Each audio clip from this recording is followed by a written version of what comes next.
مالی اعتبار سے، معاشی اعتبار سے، گھر دار کے اعتبار سے، یہ سب چیزیں چونکہ بیوی کے حقوق بنتے ہیں، اس کو سکنا فراہم کرنا، رہائش اس کے لیے فراہم کرنا، رہنے کی جگہ اور کھانے پینے کا انتظام، یہ سب شوہر کی ذمہ داری بنتی ہے شادی کے بعد۔ اسی لیے حضور جو فرمائے کہ تم میں سے جو استطاعت رکھتا ہے تو طاقت رکھنے والے کے لیے نکاح کرنا ہے۔ اب اس میں سب چیزیں داخل ہے، جسمانی اعتبار سے بھی فٹ ہونا ضروری ہے اس کا، معاشی اعتبار سے بھی اس کا خوشحال ہونا ضروری ہے۔ البتہ یہ ضروری نہیں ہے کہ ان بلڈنگ میں رکھے، محل میں رکھے، شاندار اس میں رکھے، بلکہ متوسط طریقے سے جس سے نکاح کر رہا ہے اس کے لحاظ سے اس کے اخراجات کی تکمیل کر سکتا ہے یا نہیں، یہ سب دیکھ کر نکاح کرنا ہے، کیونکہ حقوق العباد کا معاملہ ہے۔ قیامت کے دن اللہ تعالیٰ سب سے پہلے نماز کے بارے میں پوچھے گا، پھر حقوق العباد میں چونکہ بندوں کے حقوق ہیں وہ اللہ اپنے حقوق معاف فرماتا ہے، وہ اس کا معاملہ ہے، لیکن بندوں کے حقوق جب تک بندے معاف نہ کریں اس وقت تک معاف نہیں ہوتے، اس لیے یہ احکام دیے گئے ہیں۔ لیکن پھر وہ آیت اور یہ حبیب مکرم صلی اللہ علیہ وسلم کی حدیث مبارک، اس میں اللہ تعالیٰ ارشاد فرماتے ہیں وہ لوگ جو شادی نہیں کیے ان کو چاہیے کہ وہ نکاح کریں، اللہ ان کو غنی کر دے گا۔ یعنی فخر و فاخر کے ڈر سے تم نکاح کرنے کو مت چھوڑو، بلکہ نکاح کرو، اللہ تمہیں غنی کر دے گا۔ پھر اب یہاں پر حبیب مکرم صلی اللہ علیہ وسلم کا یہ ارشاد مبارک، اب دونوں میں تطبیق کیسا دیں گے؟ تطبیق کی صورت یہ ہے، دیکھیے یہ جو آیت ہے یکونوا فقراء، اس سے پہلے کا حصہ ہے وَأَنكِحُوا الْأَيَامَ مِنكُمْ وَالصَّالِحِينَ مِنْ عِبَادِكُمْ وَإِمَائِكُمْ، جو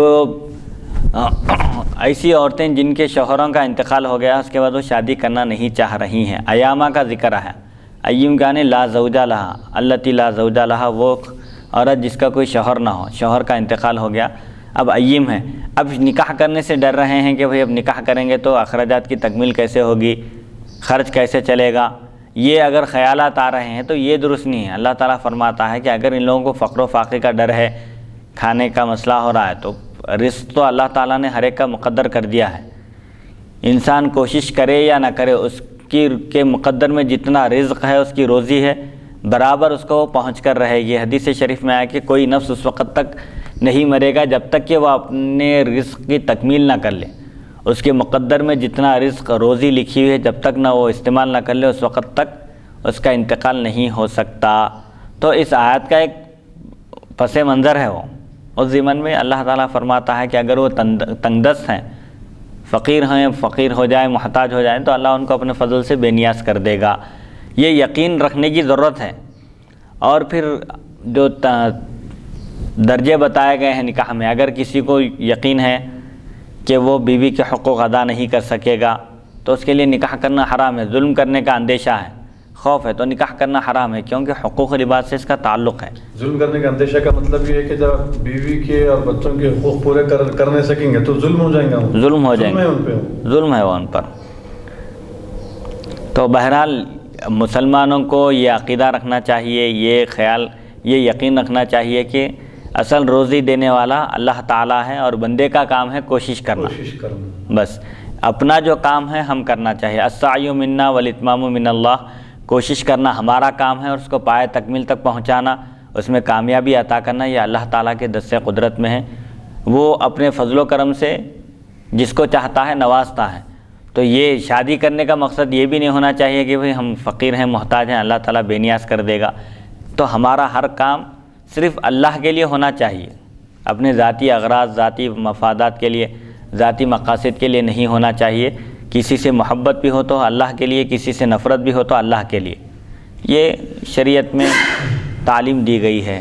اب دیکھیے آپ حبیب مکرم صلی اللہ علیہ وسلم ارشاد فرماتے ہیں مفتی صاحب کے گائے کے دودھ میں غالباً کچھ الفاظ ایسے مفہوم یہ ہے کہ سوائے موت کے ہر بیماری سے شفا ہے جی، اور ڈاکٹر یہ بولتے ہیں کہ جو کڈنی پیشنٹ ہے جس کو اسٹون بننے کی جو ہے بیماری ہے اور جس کو پتری کہتے ہیں، اگر اس کو گردوں میں پتری بنتی ہے بار بار تو ایسی صورت میں مطلب جو پتری کا مریض ہے تو ایسے لوگوں کے لیے دودھ، پالک، آلو وغیرہ جو ایسی چیزیں ہیں وہ لوگ جو ہے اس کا چارٹ بنائے ہیں، ایک پورا جو ہے چارٹ مقرر کیے ہیں کہ یہ چیزیں آپ کے لیے کھانا منع ہے، اور اگر آپ یہ چیزوں کو استعمال کریں گے تو پھر آپ کے لیے جو ہے نا وہ پتری بننے میں تقویت پہنچیں گی، طاقت ملیں گی پتری کو یہ چیزوں کے ذریعے، ان چیزوں کے ذریعے.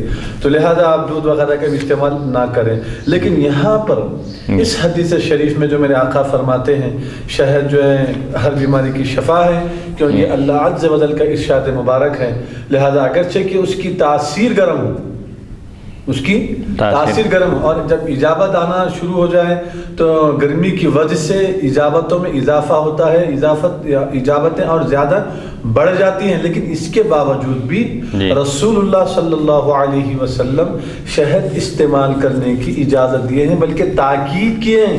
اور صحابی رسول بار بار آ کر عرض کر رہے ہیں یا رسول اللہ آپ فرمانے کے بعد میں شہد پلایا ہوں، لیکن اس کے باوجود بھی بار بار اجابتوں میں اضافہ ہو رہا ہے، یعنی موشنز اور زیادہ آ رہے ہیں. اب ایسی صورت میں کیا کرنا چاہیے؟ حضور فرماتے ہیں شہد ہی پلاؤں. پھر اس کے بعد آ کے وہی شکایت کی، پھر فرمایا شہد ہی پلاؤں. جب تیسری بار جب پلایا تو پھر ان کو جو ہے آرام آ گیا ہے. تو اب یہاں یہ بات معلوم ہو رہی ہے کہ جہاں پر شفا کا لفظ آ جائے، ہر بیماری سے شفا، تو پھر اب وہاں پر ہم اپنی عقل کو جو ہے دخل دینا مناسب نہیں ہے. اب پھر کیونکہ قرآن مجید میں ایک آیت ہے اللہ تعالیٰ ارشاد فرماتا ہے اپنی جانوں کو ہلاکت میں مت ڈالو.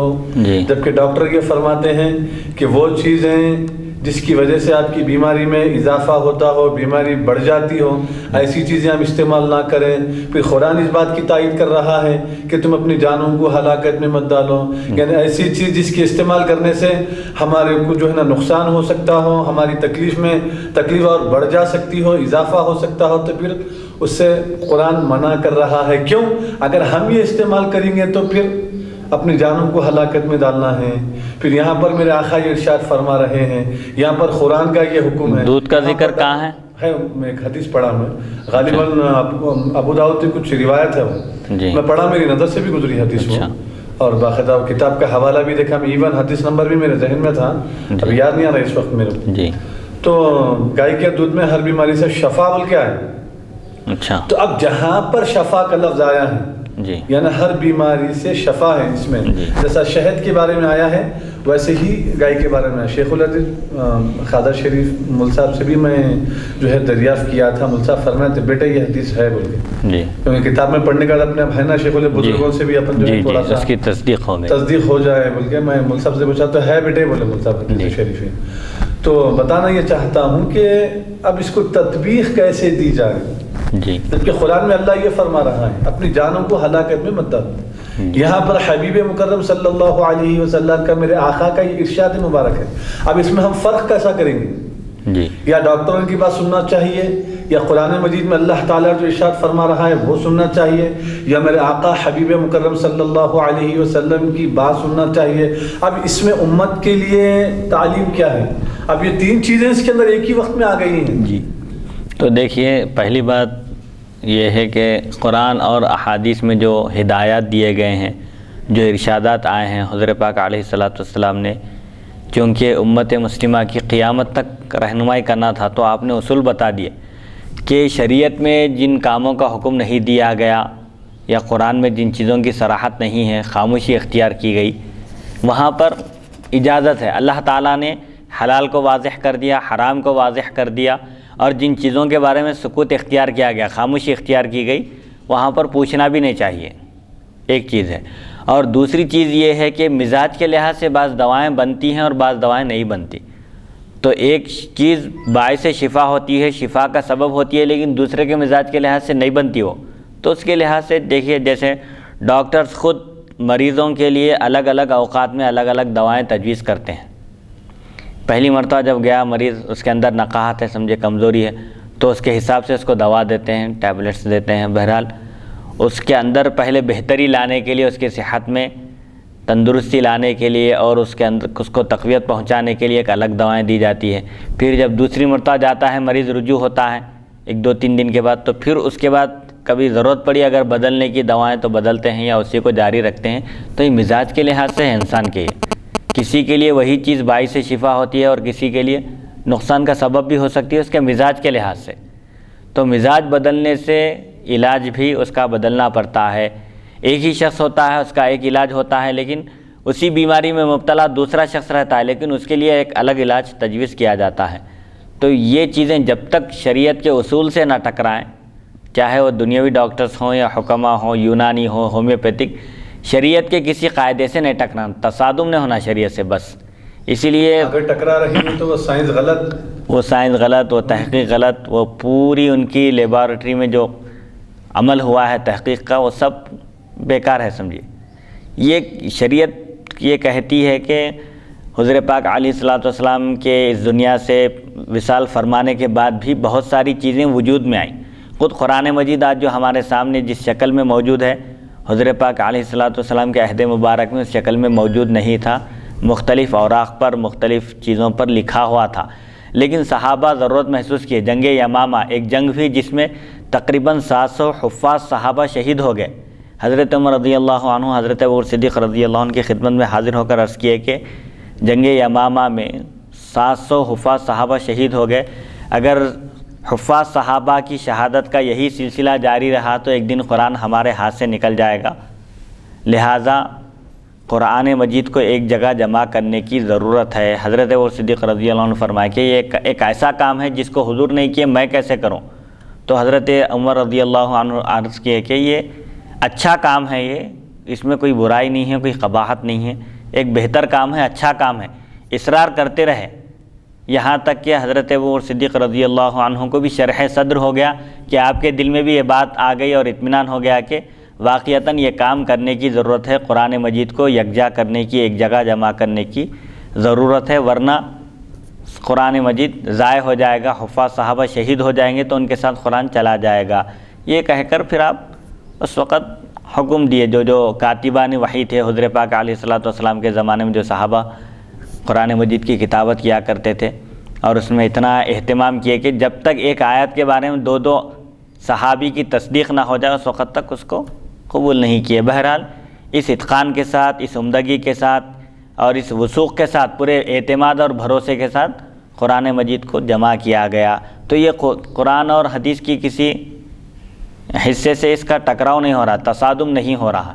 تو جو بھی کام اس دور میں آپ دیکھیں گے، آپ ہر چیز بدعت نظر آئے گی. حضرت پاک علیہ الصلوۃ والسلام کے عہد مبارک میں ایسی پختہ مسجدیں نہیں تھیں، مٹی پر سجدہ کرتے تھے صحابہ کرام، ریتی پر. جب سجدے سے اٹھتے تو ان کے پیشانی کو ریتی لگی ہوئی ہوتی تھی. آج ہے ویسے نہ مکانات ہیں، نہ ویسے مساجد ہیں، تو ہر طرح کی سہولتیں فراہم ہو گئی ہیں. سائنسی ترقی کی بنیاد